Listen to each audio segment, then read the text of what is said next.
এই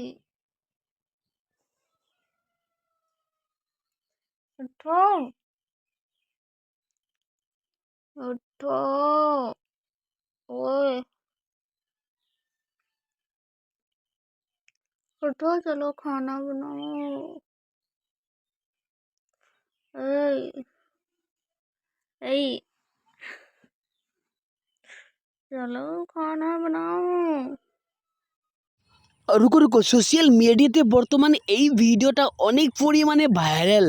আর যদি আপনারা জানতে চান এই ভাইরাল মেয়েটা কে, তাহলে এই ভিডিওটা শুরু থেকে শেষ পর্যন্ত দেখুন। তার আগে আপনি যদি চ্যানেলটাকে সাবস্ক্রাইব করে নিন তাহলে সাবস্ক্রাইব করে নিন। তাহলে চলুন বলে দিই এই মেয়েটা কে। এই মেয়েটা বর্তমান কলকাতা শহরে আছে, আর এই মেয়েটির নাম হলো সরলা। আর বাকি কিছু আমি আর বলতে পারবো না। এই ভিডিওটা দেখার জন্য আপনাকে অনেক অনেক ধন্যবাদ।